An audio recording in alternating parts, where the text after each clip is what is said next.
Have you ever noticed how quiet terrifies most people? Not the kind of quiet where you can still hear traffic or a TV humming in the next room. Real quiet. The kind where you're completely alone and there's nothing left to distract you from yourself. Most people will do anything to avoid that moment. They'll scroll through their phone at 2 a.m., they'll call someone they don't even like just to hear another voice, they'll stay in relationships that drain them dry because being alone feels worse than being miserable with someone else. Here's the uncomfortable truth nobody wants to admit. You're running. Everyone is running. Running from silence, running from themselves. And the faster you run, the more exhausted you become. Buddhism has known this for thousands of years, but somehow we keep forgetting. There's a story about a man who couldn't sleep. Every night he'd toss and turn, mind racing with worries. So he went to a wise teacher and asked for help. The teacher told him to sit alone in a room for 1 hour with no distractions, just sit. The man came back the next day furious. He said sitting alone was torture. His mind wouldn't stop screaming at him. The teacher smiled and said, "Now you know what you've been running from all these years. Welcome to Wisdom Woven, where ancient wisdom meets your modern struggles." If this resonates with you, drop a comment below about what you're really running from. Be honest, no judgment here, just truth. And if you want more content that cuts through the noise and gets to what actually matters, hit that like button and subscribe. Share this with someone who needs to hear it. Because this journey isn't about religion or rules. It's about finding peace in a world that profits from your anxiety. Now let's talk about why you're really here. You're tired. Tired of needing constant validation. Tired of checking if someone texted back. Tired of feeling incomplete without another person filling the space. You've probably tried everything already. Relationships that promised happiness but delivered drama. Friendships that felt one-sided, self-help books that told you to love yourself but never explained how. The problem isn't that you're broken. The problem is that nobody taught you how to exist alone without feeling like you're dying inside. Schools don't teach this, parents don't teach this, society definitely doesn't teach this, because a person who's comfortable alone doesn't buy as much stuff or seek as much attention. A person at peace is bad for business. Buddhism approaches this differently. It doesn't tell you to fake confidence or pretend you don't need anyone. It starts with a simple observation. You came into this world alone. You'll leave it alone. Everything in between is temporary. Friends will leave, partners will change, family members will pass away. The only constant in your entire life is you. So why are you treating yourself like a stranger? Most people never spend real time with themselves. They confuse being physically alone with being spiritually alone. You can sit in an empty room and still be running. Your mind fills the silence with noise, replaying old conversations, imagining future scenarios that'll never happen, judging yourself for past mistakes. That's not peace. That's just loneliness with extra steps. Here's what makes this harder. We're living in the most connected time in human history. You can message someone on the other side of the planet instantly, yet people feel more isolated than ever. Because connection isn't the same as presence. You can text 50 people and still feel empty. You can have 1,000 followers and still feel unseen. The Buddhist masters saw this coming centuries ago without smartphones or social media. They understood something fundamental about human suffering. The more you cling to external things for happiness, the more you suffer. Not because those things are bad, but because they're unstable. Everything changes, everything ends. When you build your peace on shifting ground, you'll never feel secure. You'll always need more attention, more affection, more proof that you matter. This isn't about becoming cold or isolated. It's not about pushing people away or living on a mountain. It's about finding a foundation inside yourself that doesn't crumble when external circumstances change. It's about reaching a place where you genuinely enjoy your own company, where silence feels like relief instead of punishment. Think about children for a moment. Young kids can play alone for hours. They create entire worlds in their imagination. They don't need constant entertainment or validation. Something happens as we grow up. We learn to doubt ourselves. We internalize other people's opinions. We start believing we're not enough on our own. We forget how to just be. Buddhist philosophy doesn't ask you to go backward. You can't unlearn what you know, but you can unlearn what you were taught to fear. You can question the beliefs you've been carrying around like heavy stones. Why do you believe you need someone else to feel complete? Who taught you that? Was it true, or was it just repeated so many times it started feeling true? The ancient texts talk about something called attachment, not the healthy kind where you care about people, the desperate kind where you need them to fill a void inside you.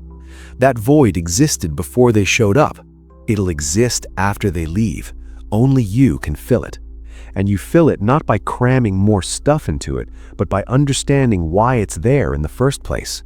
Your mind creates most of your suffering, not your circumstances, your interpretation of your circumstances. Two people can sit alone in the same room. One feels peaceful, one feels tortured. Same room, different minds. Buddhism spends a lot of time examining the mind because that's where the battle happens. That's where peace is won or lost. Here's the part that trips people up. Finding peace alone doesn't mean you stop caring about others. It means you stop needing them to complete you. There's a massive difference. When you're at peace with yourself, your relationships actually improve. You stop clinging. You stop demanding. You stop turning other people into emotional crutches. You show up as a whole person, not a half person desperately seeking their other half. This journey requires honesty, brutal honesty. You'll have to face parts of yourself you've been avoiding. You'll have to sit with discomfort. You'll have to question stories you've been telling yourself for years. It won't always feel good. Growth rarely does.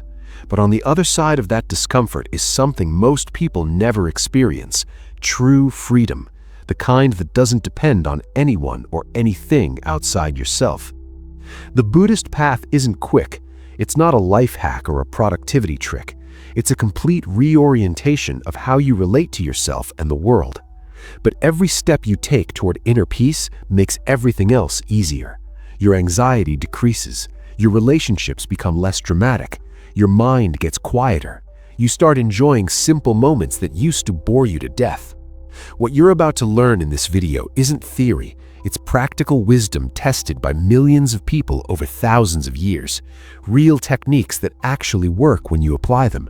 Not positive thinking or fake it till you make it nonsense. Deep practices that rewire how you experience being alive. So ask yourself right now, are you ready to stop running? Are you ready to sit with yourself without immediately reaching for a distraction? Are you ready to discover that the peace you've been searching for in other people has been inside you the whole time, just buried under layers of fear and conditioning? Because once you start this path, you can't unsee what you're about to see, and that changes everything. Understanding why we seek others. Let's start with something you probably never questioned. Why do you feel that pull toward other people? That constant need for company, for validation, for someone to witness your existence? It feels natural, right? Like breathing. But Buddhism asks us to look deeper, to examine what we accept as normal. You were born needing others. That's biology, not psychology. A baby left alone dies. Your survival literally depended on attachment. Your brain wired itself around that fundamental truth: stay close to the tribe or perish. That made perfect sense 10,000 years ago. The problem is your ancient brain doesn't know you're not in the wilderness anymore. Your nervous system still operates like you're one moment away from being eaten by something with teeth. It reads being alone as danger. Your body floods with stress hormones. Your mind starts generating worst-case scenarios, not because something bad is actually happening, but because isolation once meant death. Your biology is trying to protect you from a threat that no longer exists.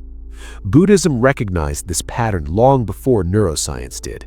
They called it tanha, craving, not just for food or pleasure, but for connection, for recognition, for proof that you exist.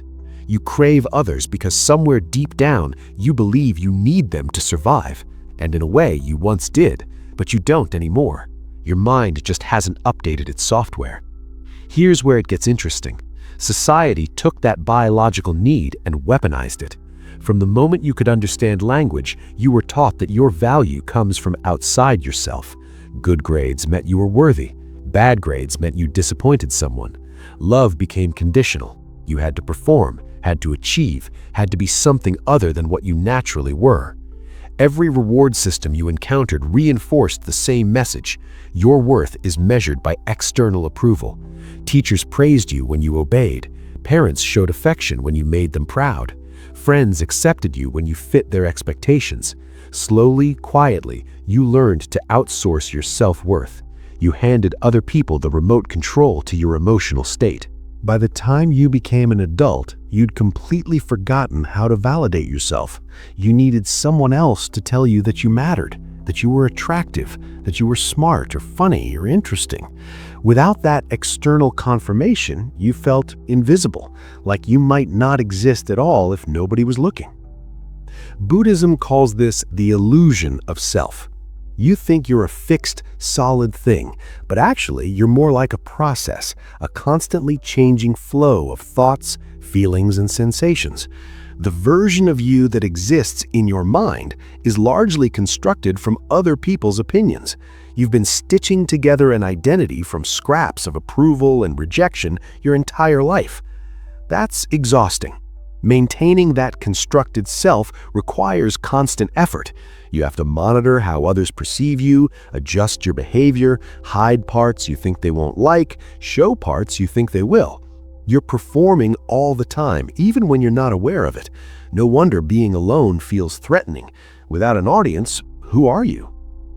The fear of being alone is really the fear of confronting that question. When there's nobody else around, the performance stops making sense. The mask comes off, and underneath it, you're not sure what you'll find. Maybe nothing. Maybe something broken. Maybe something you've been taught to reject. So you avoid the whole situation. You keep the noise going, keep other people around, keep the show running. Buddhist teachers noticed something fascinating. The more you chase external validation, the less satisfied you become. It's like drinking salt water. Temporarily relieves the thirst, but makes it worse in the long run. You get that hit of approval and feel good for a moment, then it fades. Then you need more. The cycle never ends because you're trying to fill an internal need with external solutions. Think about your relationships. How many of them are actually about genuine connection versus mutual validation? Two people using each other to feel less alone. Two people performing for each other, agreeing to pretend everything's okay as long as nobody looks too closely. That's not intimacy. That's a business arrangement. We'll both avoid our inner emptiness by distracting each other with our presence. This isn't cynical, it's honest. Most people never learn the difference between needing someone and genuinely connecting with someone. They confuse dependency with love. They mistake familiar comfort for deep understanding. They stay in situations that don't serve them because being alone feels worse, and they wonder why they never feel truly seen or satisfied. Here's the uncomfortable part. You're probably doing this right now, using people like medicine, taking doses of attention to numb the discomfort of your own company.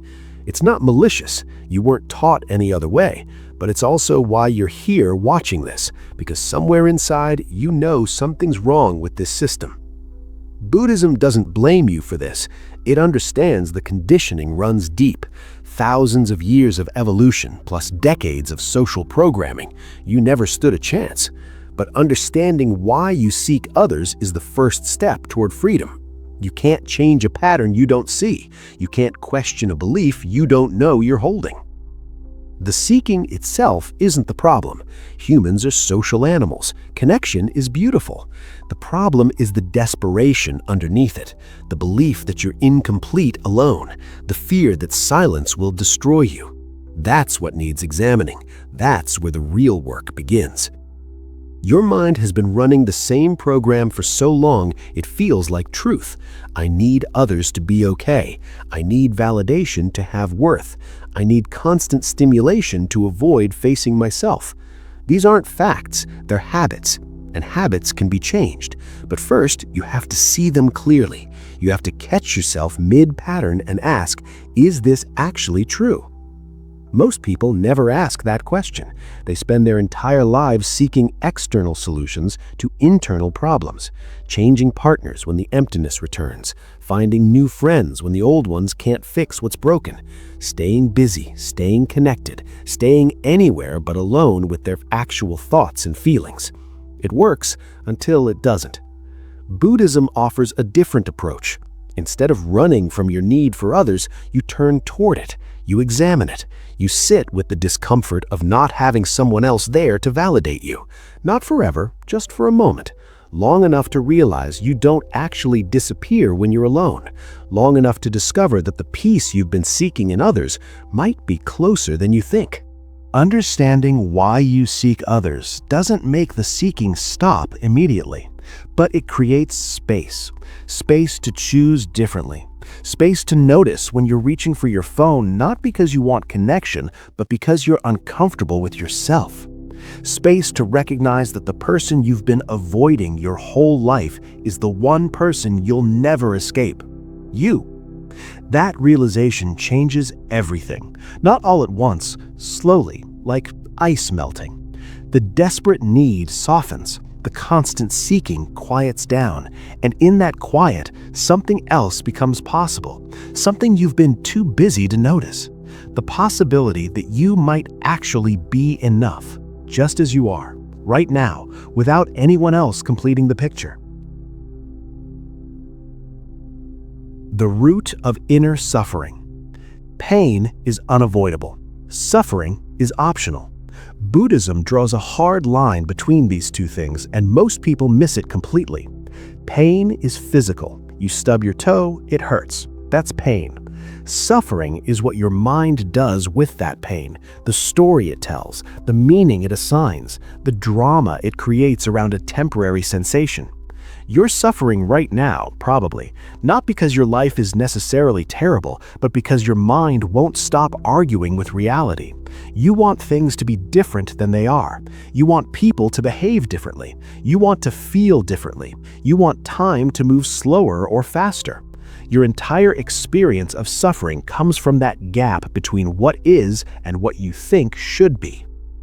Buddha sat under a tree for a long time figuring this out. He wasn't special, he was just willing to look at what everyone else was avoiding. He watched his own mind create suffering out of nothing, watched it cling to pleasant experiences and push away unpleasant ones, watched it build entire universes of pain from single thoughts, and he realized something simple but devastating. We do this to ourselves every single day, all day long. The root of all your suffering is attachment. Not love, not connection, attachment. The desperate clinging to things that cannot stay. You attach to people who will eventually leave or change. You attach to feelings that are designed to pass. You attach to versions of yourself that no longer exist. And when reality doesn't cooperate with your attachments, you suffer. Every time, without exception. Here's the trap. You probably think attachment makes you human, that caring deeply means holding on tightly, that love requires possession. Buddhism says that's backwards. Real love doesn't cling, it appreciates, it enjoys, but it doesn't demand permanence from impermanent things. Your suffering comes from trying to freeze life in place, trying to make moments last forever, trying to control what was never controllable. Think about your worst heartbreak. The pain wasn't actually about the person leaving, it was about your attachment to a future you'd imagined with them. Your mind had created an entire movie, years of scenes that would never happen now. The suffering came from your attachment to that imagined future, not from the present moment of being alone. The present moment was just what it was. Your mind made it torture.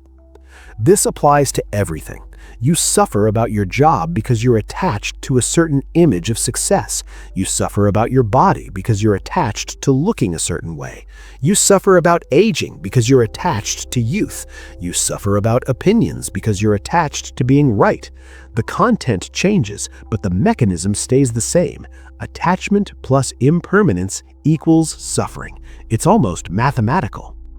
Buddhism isn't asking you to stop caring. It's asking you to stop strangling the things you care about with desperate need.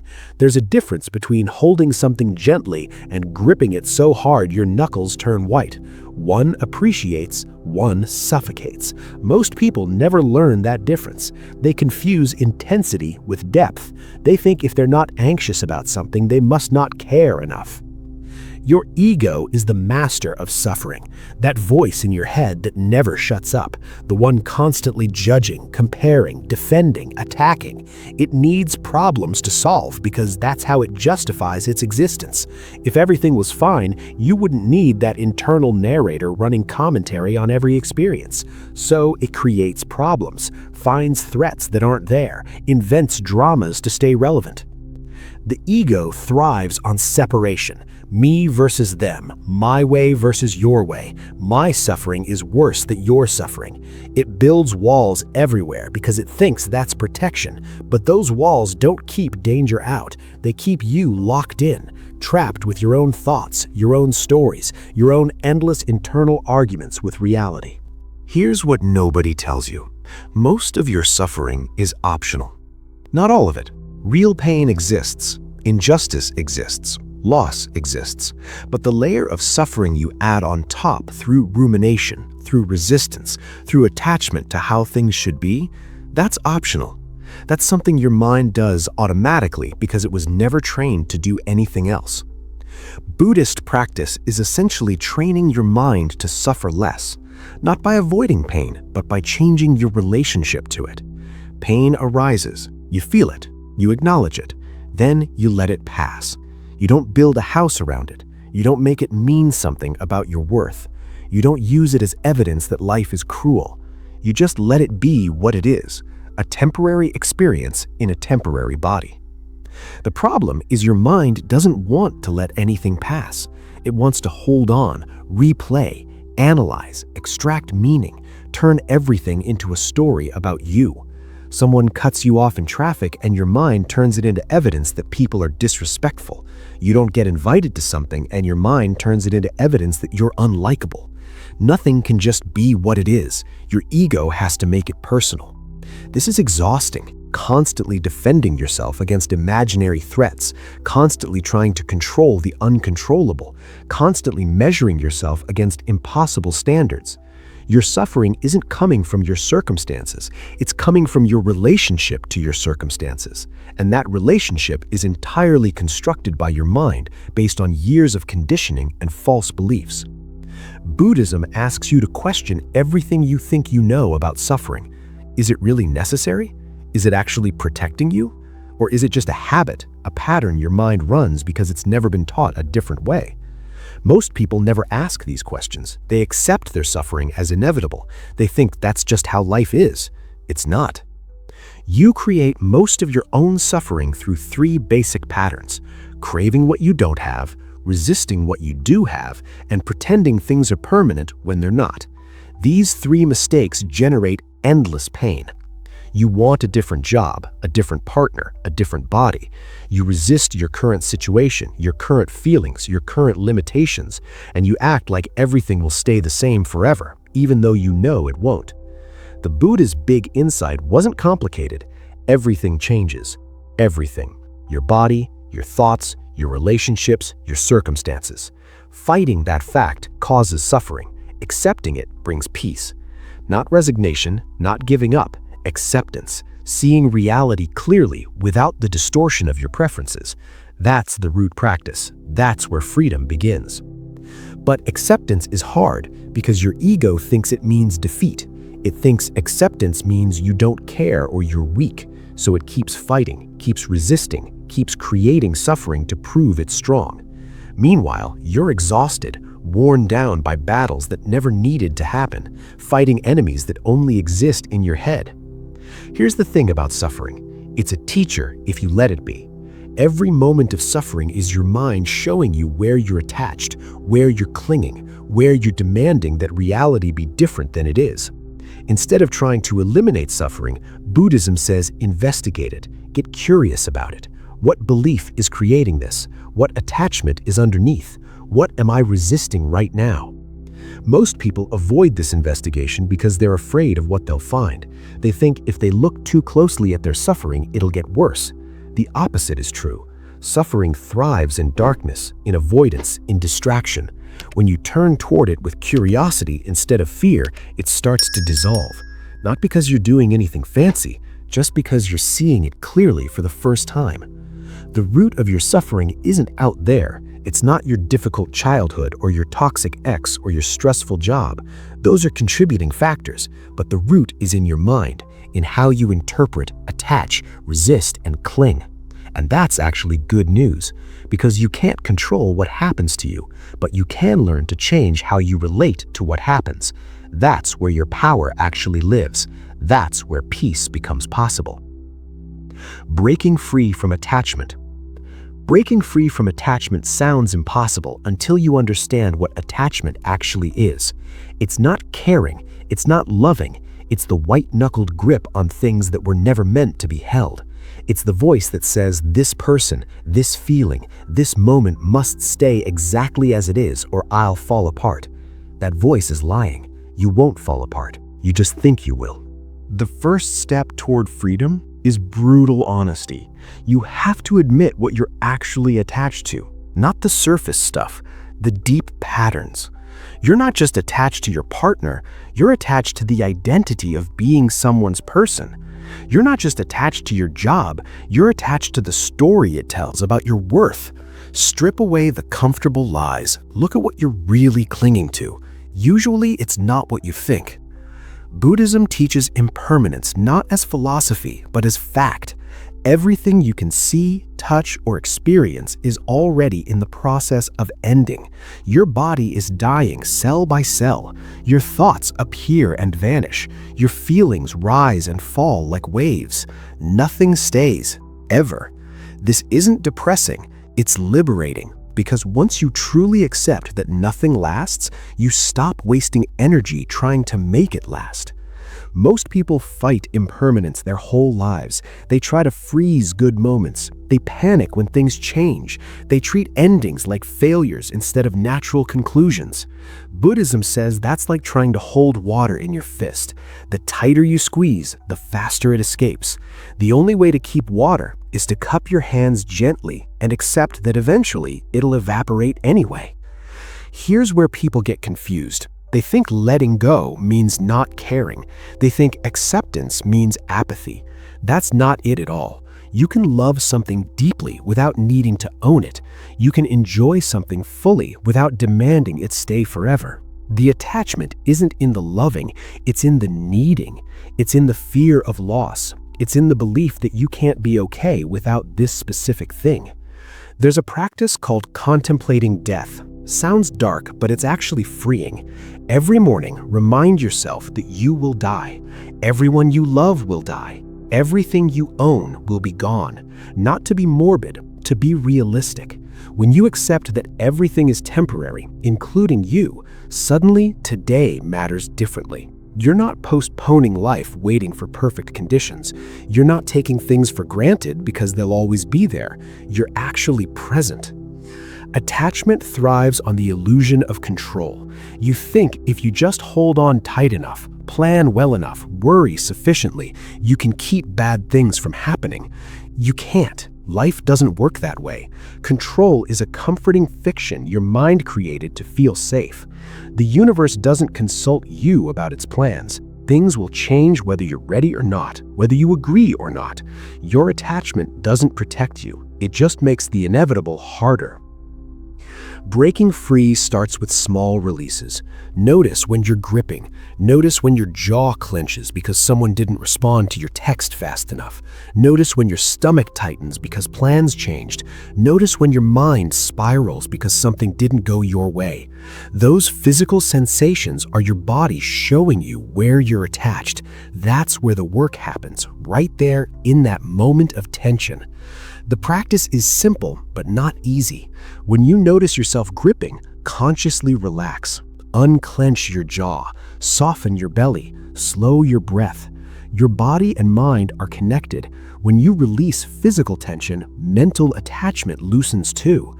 You're training yourself to hold things lightly instead of desperately, to be with life instead of controlling it.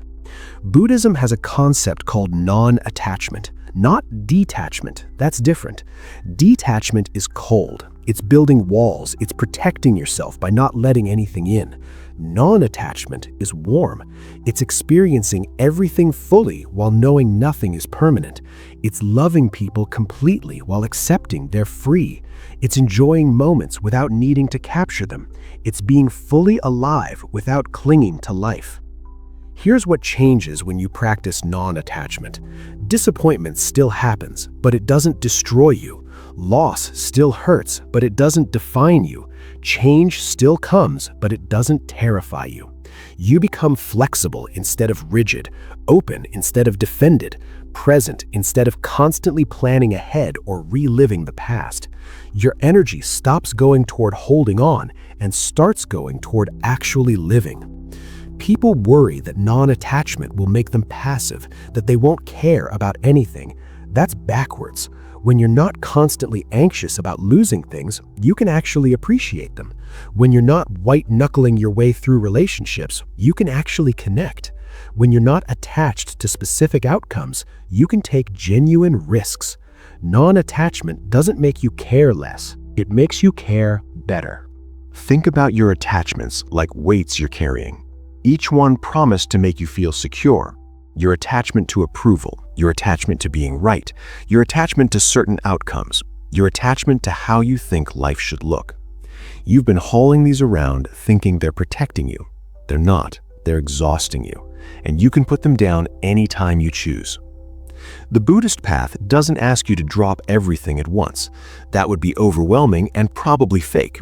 You'd just be performing non-attachment while still gripping underneath. Instead, you practice, you notice, you experiment with loosening your grip on small things first. Maybe you let someone else choose the restaurant without needing to control it.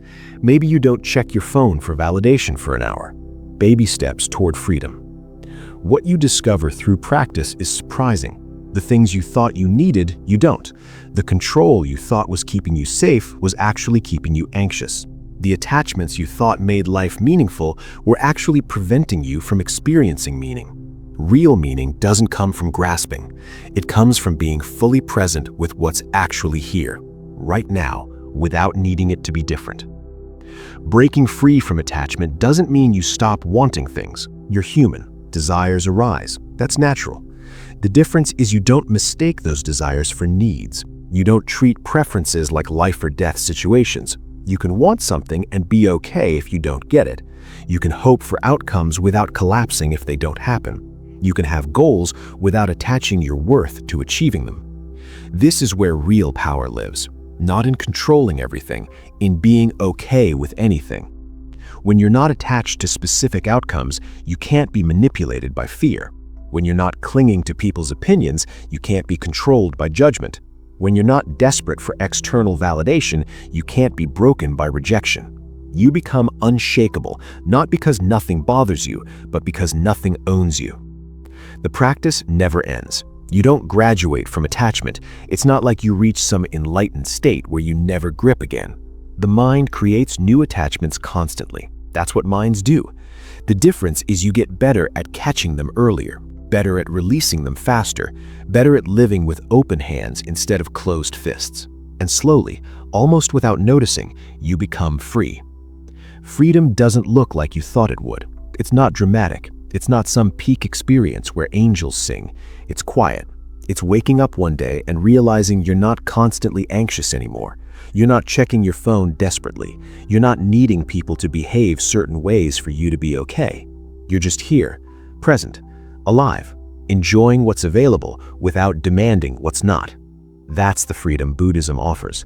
That's what breaking free from attachment actually means. The invitation is simple. Start noticing your attachments without judging them. Get curious about where you're gripping. Experiment with loosening your hold. See what happens when you let life flow instead of trying to dam it up. You might discover that the peace you've been seeking through attachment has been waiting on the other side of release all along.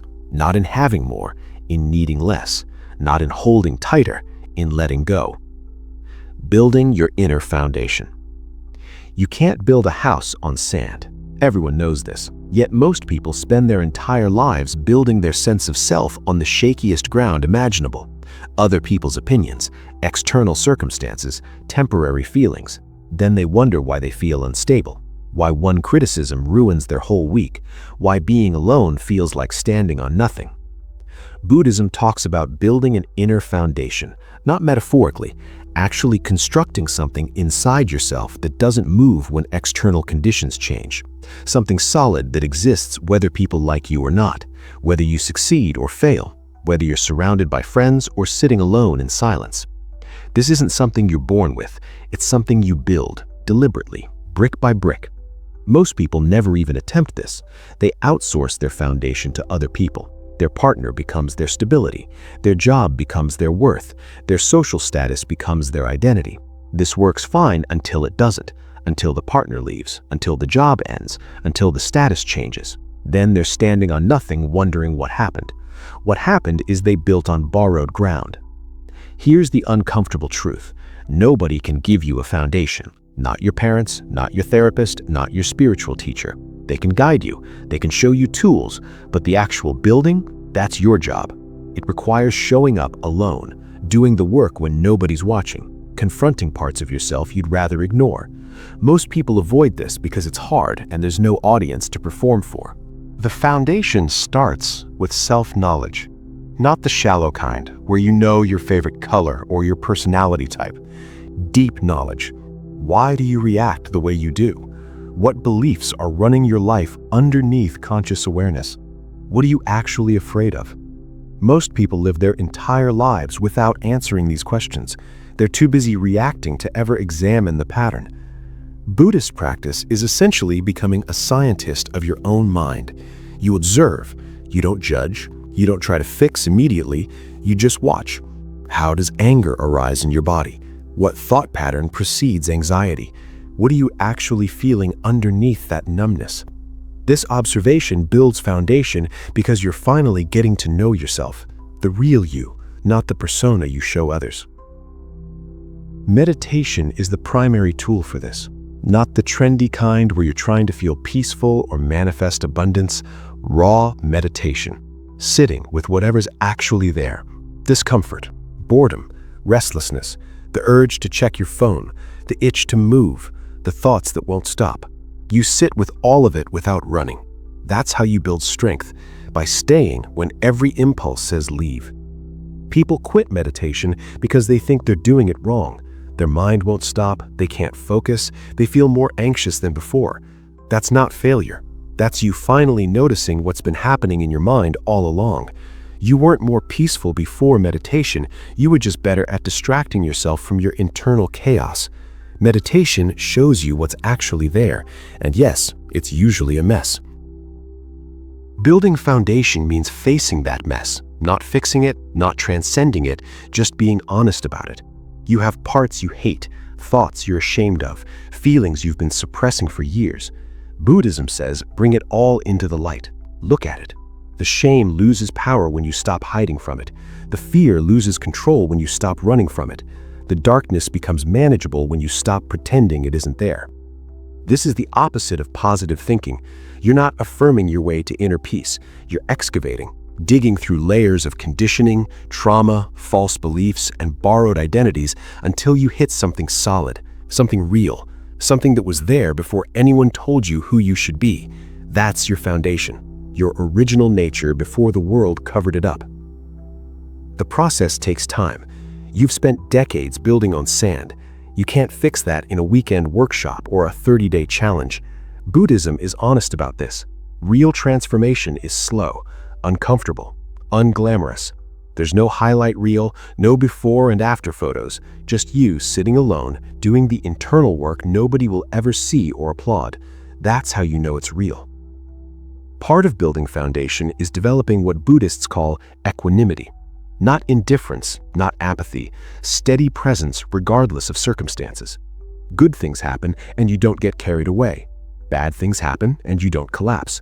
You develop an internal steadiness that isn't dependent on external conditions being perfect. This is power, real power, not the kind that controls others, the kind that can't be shaken by others. Equanimity comes from practice. Every time something triggers you, you have a choice. React automatically like you always have, or pause. Notice the trigger. Feel the impulse to react, then choose your response instead of being hijacked by habit. This sounds simple. It's not. Your conditioning is strong, your patterns are deep. But every time you pause instead of reacting, you're laying another brick in your foundation. You also build foundation by developing self-reliance. Not the toxic kind where you refuse help and pretend you don't need anyone. Genuine self-reliance. The ability to meet your own needs, to validate yourself, to comfort yourself when you're scared, to motivate yourself when you're stuck. Most people never learned this. They learned to seek external solutions to internal states. They learned dependency disguised as connection. Self-reliance means you can sit with difficult emotions without immediately reaching for something to make them stop. You can feel lonely without desperately calling someone. You can feel anxious without scrolling for distraction. You can feel sad without needing someone to fix it. The emotions arise, you feel them, you breathe through them, they pass. You survive, you get stronger. That's the practice. That's the foundation. Buddhism teaches you to become your own refuge, not because other people are bad or unreliable, but because the only person guaranteed to be with you for your entire life is you. Every relationship is temporary. Every external circumstance changes, but you're stuck with yourself until the end. So you better learn to be good company. You better learn to trust yourself. You better learn to build something internal that doesn't crumble when the world gets difficult. This doesn't happen through thinking about it. It happens through practice, daily practice, sitting in meditation even when you don't want to, choosing conscious response over automatic reaction, staying with discomfort instead of running, telling yourself the truth instead of comfortable lies. Building foundation is repetitive, boring even. It's the same work over and over. That's why most people quit. But here's what happens if you stick with it. Slowly, almost imperceptibly, things shift. You notice you're less reactive, less desperate for approval, less shaken by circumstances. You're standing on something now, something that doesn't move when everything else does. People might betray you and you're hurt, but not destroyed. Plans might fail and you're disappointed, but not hopeless. You're becoming unshakable, not because nothing bothers you, because you've built something inside that nothing can topple. The foundation isn't about becoming perfect or transcending your humanity. You'll still have feelings, still have preferences, still have bad days. The difference is those things don't define you anymore. They're weather passing through. Sometimes it rains, sometimes it's sunny, but you're the ground underneath, constant, stable, present. That's what the practice builds. That's what makes being alone not just bearable, but actually peaceful. Your foundation is built from moments. Moments where you chose awareness over distraction. Moments where you stayed instead of ran. Moments where you told yourself the truth. Moments where you met yourself with compassion instead of judgment. Those moments add up. They compound, until one day you realize you're not the same person you were. You're not dependent on external circumstances for your peace. You've built something real, something lasting, something nobody can take from you because it was never outside you to begin with. The practice of mindful solitude. There's a difference between being alone and practicing solitude.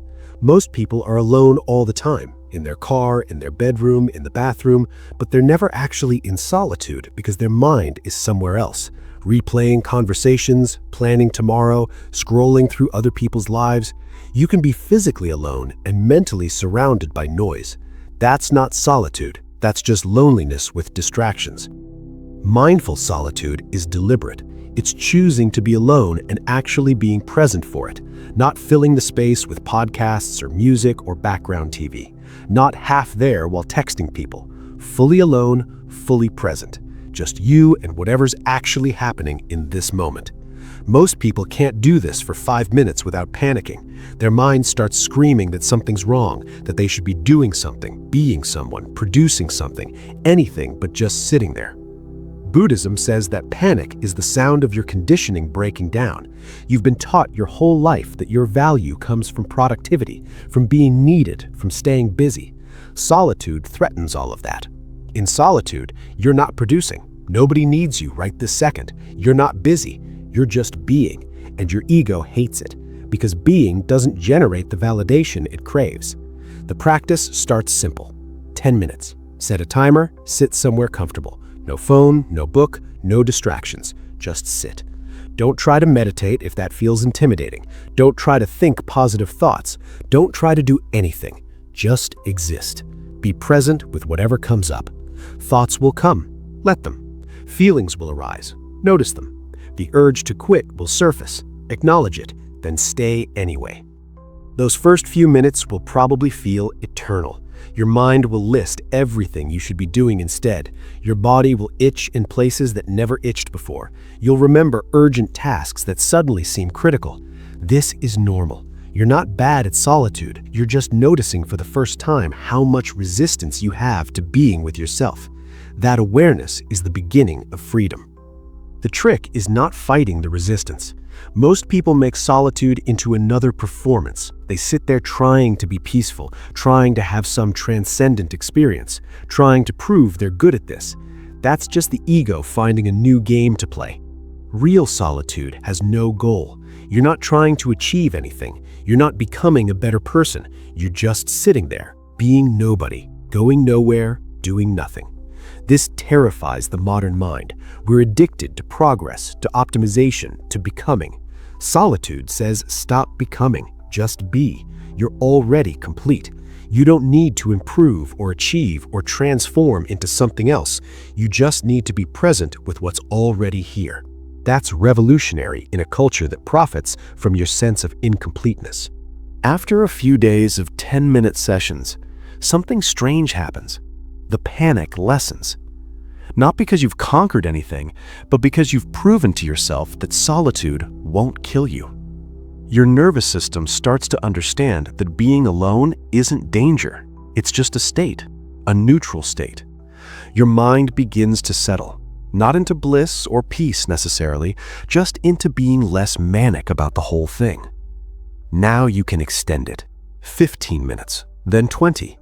Not because more is better, but because you're building capacity, training yourself to be comfortable in your own presence. This is a skill like any other. Nobody expects to run a marathon without training, yet people expect to suddenly be okay with solitude without practice.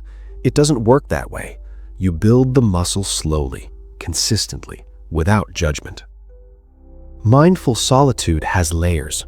At first, you're just managing the discomfort, learning not to immediately reach for distraction. Then you start noticing patterns, how your mind works, what thoughts repeat, what feelings you've been avoiding. This is where it gets interesting. You're meeting yourself, really meeting yourself, maybe for the first time. Not the version you show others, the unfiltered internal experience, the mess and beauty of just being human. Buddhism teaches that solitude reveals truth. When there's nobody around to perform for, pretense drops away. You can't lie to yourself as easily in solitude. The stories you tell about who you are get exposed. The masks you wear stop making sense.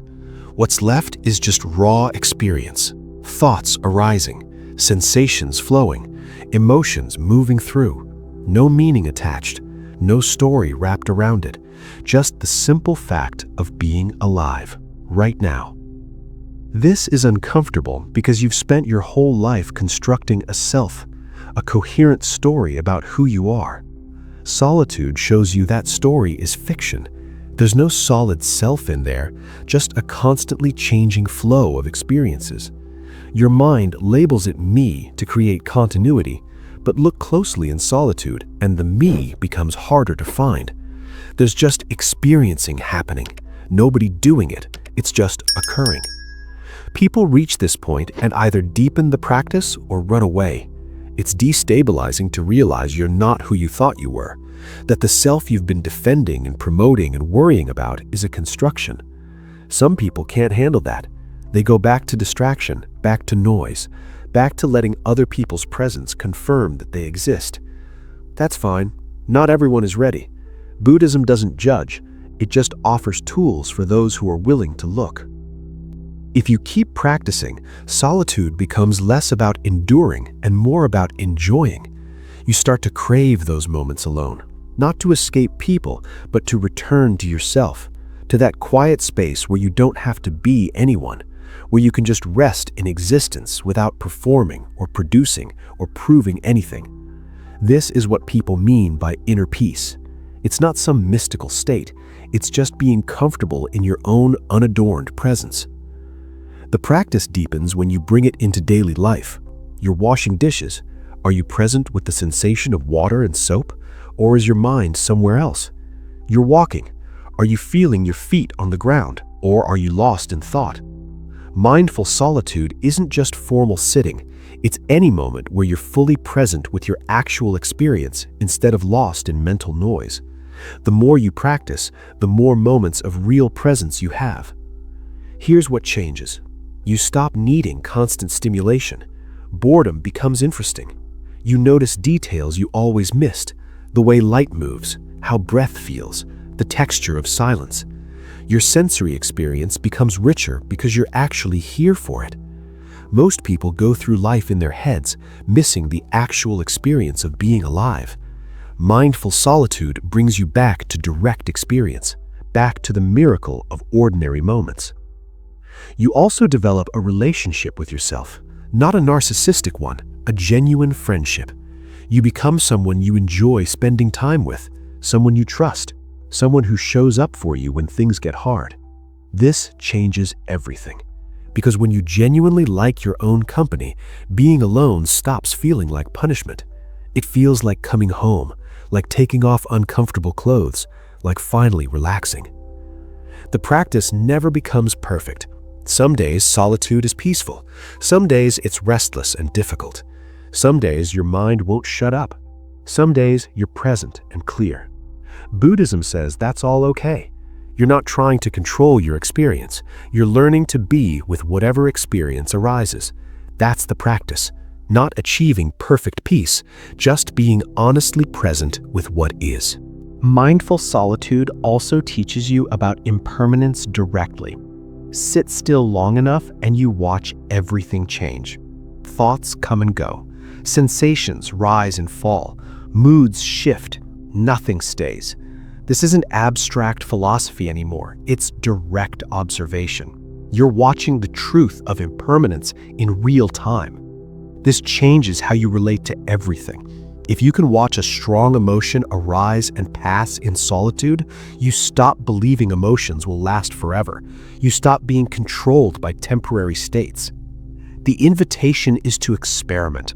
Start with 10 minutes today, not tomorrow, today, right after you finish watching this. Just sit. Be alone. Be present. See what happens. Don't judge the experience. Don't compare it to what you think should happen. Just notice what actually happens. That's the practice. That's how you build the capacity for real solitude. The kind that doesn't need noise or people or distraction. The kind that's just peacefully being with yourself, exactly as you are right now. Transforming loneliness into freedom. Loneliness is a liar.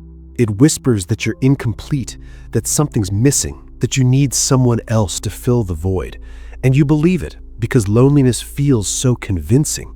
It sits in your chest like a weight, makes you reach for your phone at midnight, makes you stay in relationships that stopped working years ago. Buddhism says loneliness isn't the problem, your interpretation of it is. Here's what most people miss. Loneliness is just a feeling. Like hunger or tiredness. It arises, it peaks, it passes. But you don't treat it like other feelings. You treat it like an emergency, like proof that something's fundamentally wrong with you or your life. You build entire narratives around it. Nobody likes me. I'll always be alone. Something's broken in me. Those narratives turn a passing sensation into chronic suffering. The transformation starts when you stop running from loneliness and start investigating it. What does loneliness actually feel like in your body? Not the story about it, the actual sensation. Maybe it's tightness in your throat. Maybe it's heaviness in your chest. Maybe it's a hollow feeling in your stomach. When you strip away the thoughts and just feel the sensation, it's manageable. Uncomfortable, sure, but not the monster your mind made it out to be. Buddhism teaches that loneliness is actually homesickness for yourself. You're not missing other people, you're missing the connection to your own presence. You've been so busy looking outside yourself for completion that you abandoned your internal home. Loneliness is the signal trying to bring you back. But instead of coming home, you keep knocking on other people's doors asking if you can live there. Think about when loneliness hits hardest. Usually when you're already disconnected from yourself, scrolling mindlessly, working on autopilot, going through the motions. You're physically alone, but you're also absent from yourself. That double abandonment creates the ache. Loneliness isn't about lacking people, it's about lacking presence. You can be surrounded by people and feel lonely. You can be alone and feel completely whole. The variable isn't other people, it's your relationship with yourself. The practice is counterintuitive. When loneliness arises, instead of reaching outward, turn inward. Sit with it, breathe with it, be curious about it. What is this sensation trying to tell you? Usually it's showing you where you've been neglecting yourself, where you've been outsourcing your sense of okayness, where you've been running instead of resting. Loneliness is feedback, not failure. Most people medicate loneliness with social media, with food, with work, with substances, with anyone willing to provide temporary distraction. Buddhism says feel it instead. Let it wash through you. Don't fix it, don't analyze it to death, just experience it fully for once. Give it space instead of immediately trying to make it go away. That's how feelings transform, not by being eliminated, but by being fully felt. Here's what happens when you stop fighting loneliness. It loses its power. The fear of loneliness is usually worse than loneliness itself. You've been terrified of this feeling for so long that you've shaped your entire life around avoiding it, stayed in wrong situations, said yes when you meant no, compromised yourself repeatedly, all to avoid feeling lonely. But when you finally feel it, really feel it, you realize you can survive it. That realization is freedom. The transformation isn't instant. You don't sit with loneliness once and suddenly you're free. It's a practice. Loneliness will come again, maybe tomorrow, maybe in an hour. Each time it arises, you have a choice. Run back to old patterns or stay present. Reach for distraction or breathe through the discomfort. Text someone out of desperation or recognize it's just a feeling passing through. Every time you choose presence, the pattern weakens. Every time you choose distraction, it strengthens. Buddhism talks about the second arrow. The first arrow is the actual experience, loneliness, pain, difficulty. That's the first arrow and you can't always avoid it. The second arrow is your reaction to it, the story you tell, the meaning you assign, the drama you create. That second arrow is optional. You can feel lonely without making it mean you're unlovable. You can feel isolated without making it mean something's wrong with you. Drop the second arrow and the first one becomes manageable. Loneliness transforms into freedom when you realize it's not telling you to find people, it's telling you to find yourself, to come back to your own presence, to stop abandoning yourself in favor of external validation. The freedom isn't from loneliness, it's through loneliness. On the other side of facing what you've been avoiding is a version of you that doesn't need constant company to feel whole. This doesn't mean you become a hermit. It means you stop using people as medication. Stop expecting them to fix what only you can heal. When you're no longer desperate for company, your relationships improve dramatically. You connect from wholeness instead of neediness. You enjoy people instead of clinging to them. You're present with them instead of using them. That's the paradox. Only when you stop needing people can you truly be with them. The Buddhist perspective is radical. Loneliness isn't the opposite of connection, it's the doorway to it. Real connection requires two whole people, but most people show up as half people looking for someone to complete them. That's not connection, that's mutual dependency. When you do the work of meeting yourself in solitude, when you transform loneliness into self-presence, then you have something real to offer in relationship, not your need, your presence. Freedom feels different than you imagined. It's not excitement or constant happiness, it's steadiness. It's waking up alone and feeling okay about it. It's spending a weekend by yourself and enjoying it. It's not needing to text someone every 5 minutes to confirm you exist. It's being your own good company. That's freedom. Not the absence of loneliness, but the absence of fear around loneliness. Here's the test. Can you sit alone on a Friday night while everyone else seems to be out having fun and be genuinely okay? Not pretending, not performing spiritual detachment, actually okay. If you can't, you're not free yet. You're still imprisoned by the belief that your worth is determined by social activity. Buddhism says your worth has nothing to do with who wants your company. You're inherently worthy, period. Believing that is freedom. The transformation happens in layers. First, you stop running from loneliness. Then you stop believing the stories it tells. Then you start seeing it as information instead of emergency. Then you realize it's actually been pointing you home all along. Home to yourself, to your own presence, to the realization that you were never actually alone because you've always had you. You just forgot. You were too busy looking outside to notice what was always right here. Freedom also means accepting that loneliness might visit sometimes, even after all the practice, even after transformation. It's a human emotion. It arises. Buddhism doesn't promise you'll never feel lonely again. It promises you'll stop suffering about feeling lonely. You'll feel it, acknowledge it, let it pass, like a cloud moving across the sky. Present, but not permanent.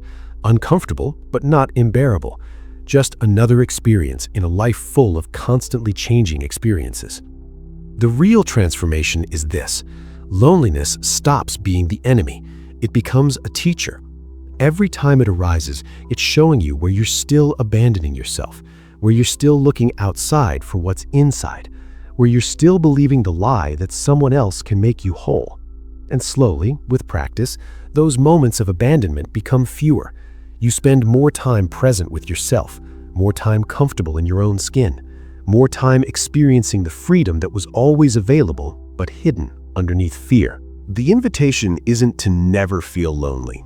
It's to stop letting loneliness control your life. Stop making desperate choices to avoid it. Stop settling for less than you deserve because being alone feels worse. Face it, feel it, understand it, transform it.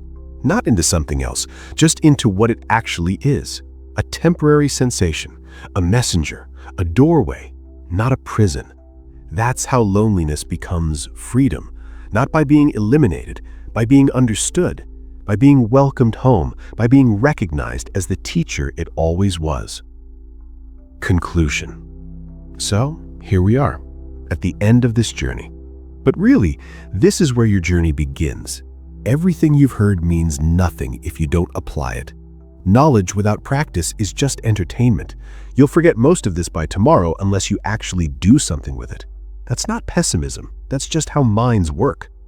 Buddhism isn't about collecting information. It's about transformation. And transformation requires action. Not massive action, not overnight changes, just one step. Today, right now. Before you click away and go back to the comfortable patterns that keep you stuck. What's the one thing you'll actually do? Not plan to do, not think about doing. Actually do. Maybe it's sitting for 5 minutes tomorrow morning. Maybe it's putting your phone down during meals. Maybe it's facing the loneliness you've been running from for years.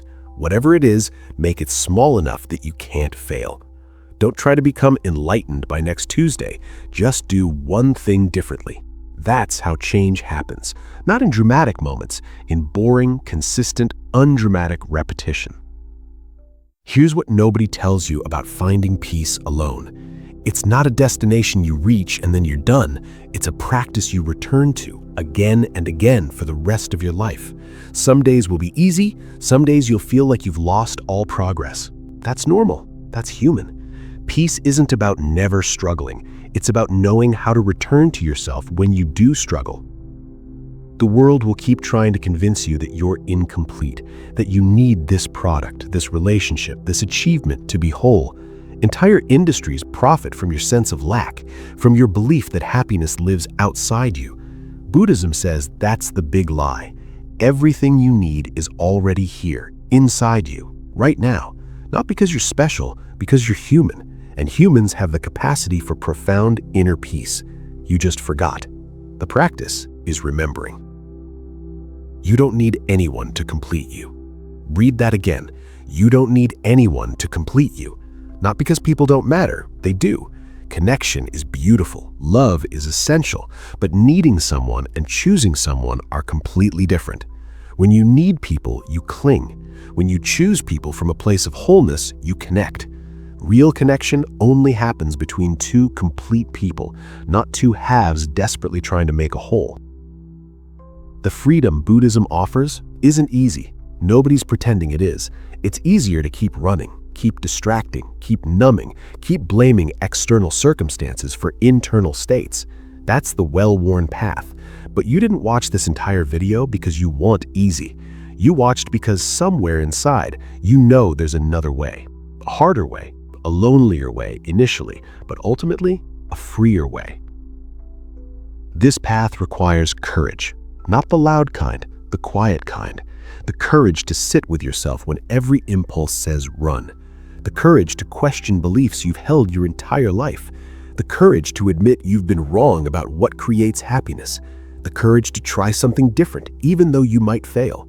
Most people never find this courage. They live their whole lives in quiet desperation, never questioning the patterns they inherited. But you're different. You're here. You're listening. You're considering possibilities you might have dismissed before. That's already courageous. That's already the beginning of change. Honor that. Don't dismiss it. You're planting seeds right now. Seeds that might take months or years to sprout, but they're being planted. And if you water them with practice, they'll grow into something you can't imagine yet. Before you go, I need something from you. If this video resonated, if something shifted, if you felt even one moment of recognition, leave a comment below. Not for the algorithm, though that helps, for yourself. Write down one insight you had, one thing you'll practice, one pattern you'll change. Making it public makes it real, makes you accountable, and it helps other people who are on the same journey feel less alone. Your comment might be exactly what someone else needs to hear today. And if you found value here, hit that like button. Share this with someone who's struggling, someone who's tired of needing constant validation, someone who's ready to find peace within themselves. You never know whose life you might change by simply sharing. Subscribe to Wisdom Woven if you want more content that cuts through spiritual bypassing and gets to what actually works. No fluff, no false promises, just ancient wisdom applied to modern struggles. Here's the truth that nobody wants to say. Most people will watch this and do nothing. They'll feel inspired for 10 minutes. Then they'll go back to scrolling, back to seeking external solutions, back to the patterns that keep them trapped.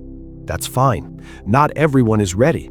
Transformation isn't for everyone. It requires too much honesty, too much discomfort, too much willingness to question everything. But maybe you're different.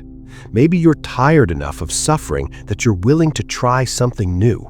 Maybe you're brave enough to sit with yourself, strong enough to face what you've been avoiding, honest enough to admit that the way you've been living isn't working. If that's you, then everything changes from this moment forward. Not because of this video, because of what you do after this video. The Buddhist path is simple but not easy.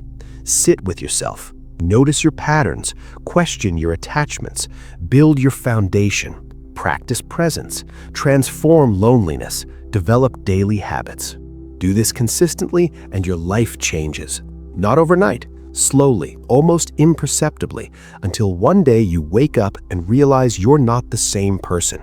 You're not desperate anymore, not dependent, not constantly seeking validation. You're just here, present, alive, at peace with being alone. That's freedom. But here's the part that makes it all worthwhile.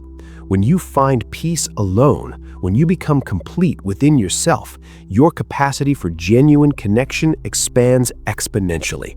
You're not using people anymore, you're appreciating them. You're not clinging, you're loving. You're not performing, you're being. The irony is profound. You had to stop needing people to finally be able to truly be with people. So what happens next? That's up to you. You can close this video and forget everything you heard. Let it become just another piece of content you consumed and discarded. Or you can choose differently. You can sit for 5 minutes tomorrow. You can notice when you're reaching for validation. You can practice one small habit. You can begin the journey of coming home to yourself. Both options are available. Both are valid. Only one leads to freedom. The question Buddhism asks isn't whether you'll be perfect, it's whether you'll show up. Will you do the work when nobody's watching? Will you practice when it's uncomfortable? Will you stay when everything in you wants to run? That's the only question that matters. Not whether you're spiritual enough or disciplined enough or good enough, just whether you'll show up for yourself, daily, imperfectly, honestly. Remember this, peace is already here. It's not somewhere you need to get to. It's not something you need to earn. It's here, right now, in this moment. The only thing between you and peace is the belief that you need something else first. That belief is the prison. Seeing through that belief is the key. You already have everything you need. You always did. You just forgot to look inside. So take a breath. Feel your body. Notice you're alive, right now, in this moment. That's where peace lives. Not in the past, not in the future, not in other people, not in achievements. Right here, right now, in the simple fact of being alive and present for it. That's the teaching, that's the practice, that's the path, and it's available to you every single moment of every single day for the rest of your life. The real question isn't whether you can find peace alone, it's whether you'll give yourself permission to stop looking everywhere else and finally come home to yourself. Will you?